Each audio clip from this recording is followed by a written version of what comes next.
जय Hind students, class 9th exercise 13.9 question number 3। ये विविध प्रश्नावली अपनी मिसलेनियस एक्सरसाइज है। हाँ, एक गोले के व्यास में 25% की कमी हो जाती है। उसका वक्र पृष्ठीय क्षेत्रफल कितने प्रतिशत कम हो गया है? The diameter of a sphere is decreased bye 25%। By what percent does it's curved surface area decreases? अब गोले का क्या कर्व्ड सरफेस और क्या टोटल सरफेस एक ही होता है ना। एक चीज है बच्चों इसमें ध्यान देने की, ये बोल रहे हैं व्यास, डायमीटर है ना। मैं इसको डायमीटर से करती हूँ ना तो थोड़ा सा कॉम्प्लिकेटेड होता है आपके लिए, मुझे तो हो गया, आ जाएगा आपके लिए। तो इसके एक सेंटेंस हम यहाँ पर लिख देते हैं कि माना व्यास d है, ठीक है। Let the diameter B d units, d इकाई है, ठीक है। और d1 कर लो, क्यों? अभी इसको डिक्रीमेंट करेंगे, सुनना जरा। अब लिखेंगे व्यास में कमी कितनी है? 25%। Decrement in diameter it is 25%, ठीक है। एक सेंटेंस यहाँ पर लिख रही हूँ, उससे हमारा क्वेश्चन काफ़ी इजी हो जाएगा। आप लिखेंगे जो कमी व्यास में की जाएगी वही कमी त्रिज्या में भी होगी, त्रिज्या में भी होगी, ठीक है। डिक्रीमेंट in diameter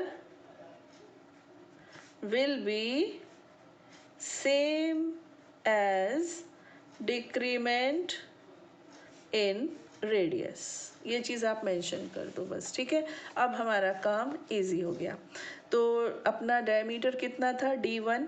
अब लिख दीजिए यहाँ पर original radius is r1 units, ठीक है।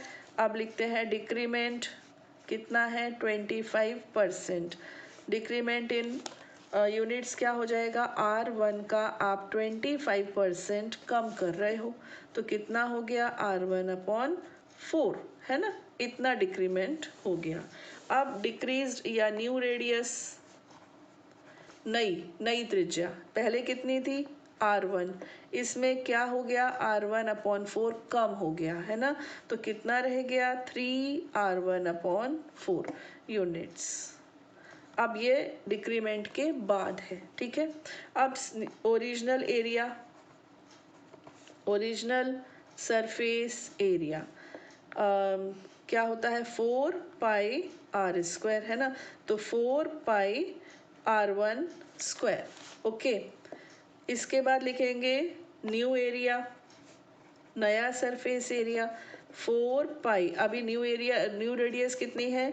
3r1/4²। मुझे बार बार लग रहा है मैं r1 क्यों ले रही हूँ, इसको r ही क्यों नहीं रखा मैंने। आप r लिख लेना, कोई फ़र्क नहीं पड़ेगा हालांकि, लेकिन चलिए करते हैं आगे। अब ये हो गया 4π इंटू 9r1²/16। ये कैंसिल किया तो 4 आ गया, है ना। तो अभी हो गया 9πr1²/4। Got it.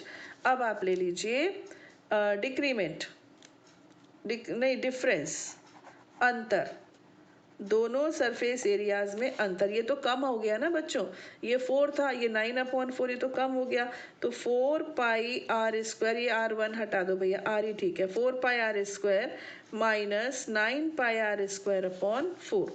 तो एलसीएम लिया, 16 हो गया, 16 माइनस 9 आ गया 7πr²/4। ये डिफरेंस है, ठीक है। अब हम लिखेंगे डिक्रीमेंट, डिक्रीमेंट ई आता है, डिक्रीमेंट इन परसेंटेज। तो क्या होगा? 7πr²/4 अपॉन ओरिजिनल क्या था? 4πr²। इंटू 100। आप प्रॉफिट एंड लॉस में पढ़ते हो ना, अगर आपको प्रॉफिट परसेंट चाहिए तो आप क्या करते हो, profit upon cost price into 100, यही तो करते हो, लाभ बटे क्रय मूल्य गुणा 100, यही सिस्टम रहता है। तो क्या होता है कि डिक्रीमेंट कितना हुआ और ओरिजिनल कितना था, ओरिजिनल कितना था इंटू 100। ठीक है, तो बस इसको आपने किया, पाई आर स्क्वायर से पाई आर स्क्वायर हो गया कैंसिल।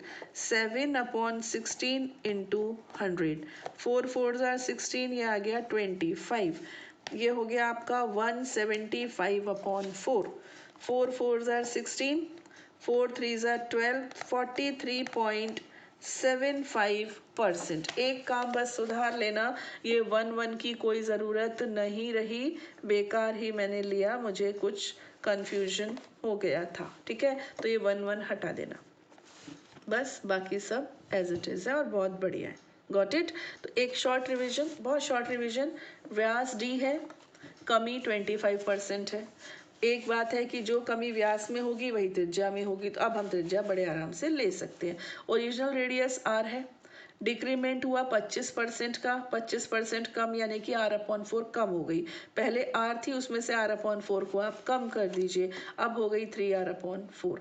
ओरिजिनल में r रहेगी और न्यू वाले में 3r/4 रहेगी, तो इस ये न्यू एरिया है और ये ओरिजिनल है, ये कम है, ये सॉरी ये ओरिजिनल है ना, ये कम है ये ज़्यादा है। हाँ, अब ज़्यादा में से कम घटा दिया तो ये जो डिफरेंस है एक्चुअली ये डिक्रीमेंट है ना, जिसको हम कहेंगे क्षेत्रफल में कमी, क्षेत्रफल में कमी, ये कमी कहलाएगी। ठीक है, इतनी। और फिर परसेंटेज, परसेंटेज कैसे निकालते हैं, decrement upon original into 100, calculate कर लिया। Got it. God bless you बच्चों, खूब मन लगा कर पढ़ो और ये छोटी छोटी गलतियां जो मैंने की वो आप ना करो, आगे बढ़ते रहो। जय हिंद।